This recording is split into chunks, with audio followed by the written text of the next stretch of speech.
ሰላም ተመልካቾቻችን፣ ዛሬ ዘንላችሁ የመጣኑ ብሌድ ሃንድ የተባለውን የደቡብ ኮሪያ ምርጥ ተከታታይ ድራማ ሲሆን ታሪካችን የሚጀምረው ዓለም በኮቪድ ወረርሽኝ ምክንያት ጭንብል አድርጋ በምትንቀሳቀስበት ወቅት ሲሆን በአንድ አውቶቡስ ማቆሚያ ላይ አንድ ሰው ያለምንም ግድ የለሽነት በሰው ፊት ሲተፋ እናያለን።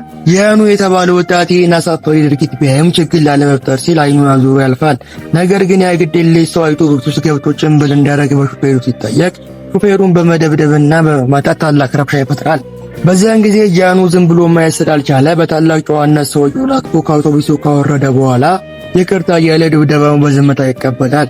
ያ ሰውዬ ጃኑን ደጋግሞ ቢመታውም ጃኑ ግን ከቦክስ ችሎታው ከመከላከልና ከመሸሽ ውጪ ምንም አይነት መልሶ ማጥቃት አላደረገም። ሰውየው ሲደክሞት ትቶት ከሄደ በኋላ ጃኑ ወደ አውቶቡሱ ሲመለስ ከተሳፋሪዎቹ ታላቅ ጭቅጨባ ተቻረው። ነገር ግን ማንም ስለዚህ የዋሊ ድብቅ ማንነት አያውቅም። ይህ የዋሊጅ በሪንግ ውስጥ የሚፈራ ፕሮፌሽናል ቦክሰኛ ነው። ጃኑ በሪንግ ውስጥ ቀዝቃዛ ገዳይ ተብሎ ቅጽል ስም የተሰጠው ሲሆን በፕሮፌሽናል ውድድር ላይ እንደ አዲስ ተሳታፊ ሱፐር ሮኪ በመቅረብ የመጀመሪያ ተፋላሚውን በአንድ ሆድ ጡጫ ብቻ መሬት ላይ ዘርሯል። በሁለተኛው ግጥሚያ በተመሳሳይ ፍጥነትና ጥንካሬ ተፋላሚውን ካሸነፈ በኋላ ወዲያውኑ ወደ እርሱ ሮጦ በመሄድ ደህና ነህ ብሎ ይጠይቃል። ይህ ጃኑ እውነተኛ ማንነት ነው። ጠንካራ ግን እጅግ ሩህሩህ። ከስፖርት ውጭ ግን ህይወት ለጃኑ ከባድ ናት። እናቱ በወረርሽኙ ምክንያት የቡና ቤቷ ደንበኞች ቀንሰውባታል። አከራዩ ምንም አይነት ቅናሽ ለማድረግ ባለመፈለጉ እናቱ ከፍተኛ ዕዳ ውስጥ ገብታለች። ጃኑ ምን ችግር ለመፍታትና እናቱን ለመርዳት ነው ቦክስ ውድድር ላይ የሚሳተፈው። ጃኑ ሁለቱን ተፋላሚዎች ካሸነፈ በኋላ ለፍጻሜው ደረሰ። ተፋላሚው ዩጂን የተባለ የቀድሞ የባህር ኃይል ሜሪ አባል ሲሆን ያለሸነፍ ባይነት የተላበሰ እጅግ ደስ የሚል ተጫዋች ልጅ ነው። ሲጀመሩ ጂን በራሱ ከመጠን በላይ ይተማመን ስለነበር በምናቡ ጂያኑን አሸንፎ ቢታየውም በተግባር ግን የጂያኑ የጉዳት ጡጫ እንደ መብረቅ ሆኖ አረፈበት። ጂያኑ በማሸነፍ ሻምፒዮን ሆነ። ከጨዋታው በኋላ ውጂን በአሰልጣኙ ችላ ተባለ። ጂያኑ ግን ውጂን አግኝቶት አብረው ስጋ እንዲበሉ ጋበዘው። ውጂን መጀመሪያ ቢኮራም በጂያኑ ቅነት ተሸንፎ አብሮት ይሄዳል።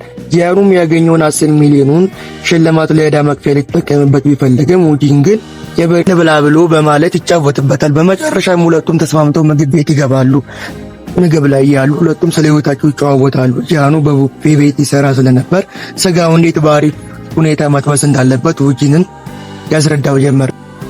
በዚህ መሃል ሁለቱም በኮሪያ የባህር ኃይል ውስጥ አገልግለው እንደነበር ይተዋወቃሉ። ጂያኑም የውጂን የበላይ አዛዥ መሆኑን ሲያውቅ ውጂን በታላቅ ደስታ ተነስቶ በታላቅ ክብር ሰላምታ ይሰጠዋል።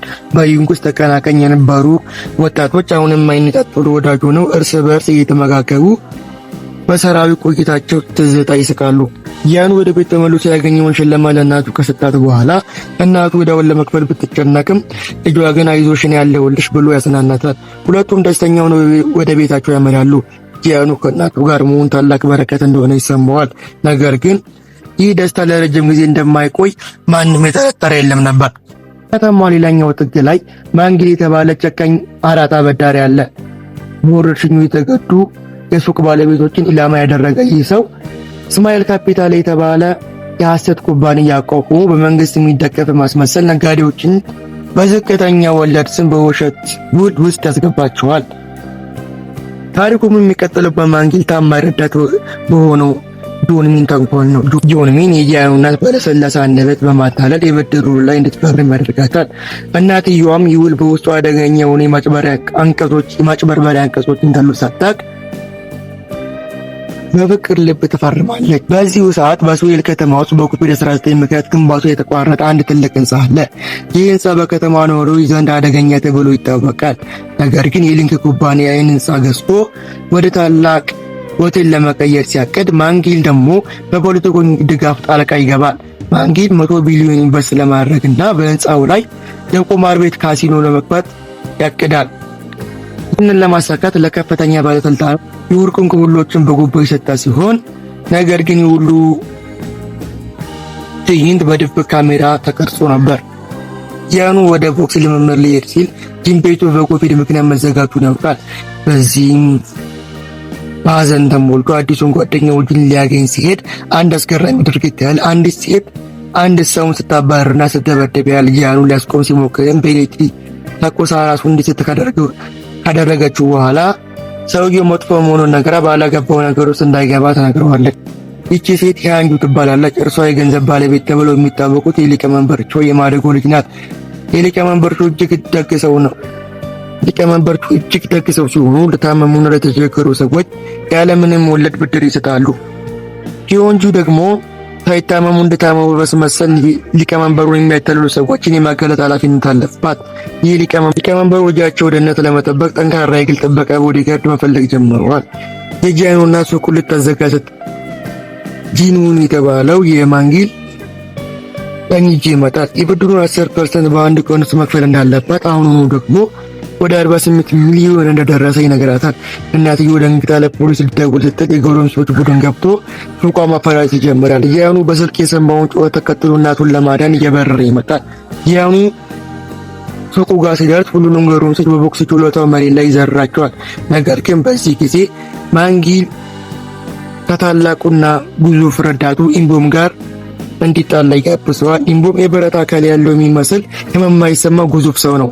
ጂያኑ የቱንም ያህል ቢመታውም ኢምቦም አይወርቅም። በመጨረሻም ኢምቦም አሸነፎት መሬት ላይ ይጥለዋል። ማንጊል ጂያኑ ላይ ተቀምጦ በመጥፋት በቢላዋ ፊቱን ይቀደዋል። ከዚያም አሁኑ ብድራቸው ከ48 ሚሊዮን ወደ 100 ሚሊዮን እንዳደገ ነገራቸው ይሄዳል። ጂያኑ ወደ ሆስፒታል ሄዶ 30 ቲኬቶችን ከተሰፋ በኋላ ለፖሊስ ከተናገርክ እናትህ ትሞታለች ብሎ ስላስፈራራው ጂያኑ በዝምታ ለመታገስ ይወስናል። አሁን ዕዳው ወደ 100 ሚሊዮን ስላደገ ውጪን ጓደኛውን ለመርዳት ገንዘብ ፍለጋ ይንቀሳቀሳሉ። መጀመሪያ ወደ ቀድሞ አሰሪው ቢሄዱም አሰሪው ዕዳ ጥያቄዎቹ ናችሁ ስሩ በማለት አማራጭ ያቀርብላቸዋል።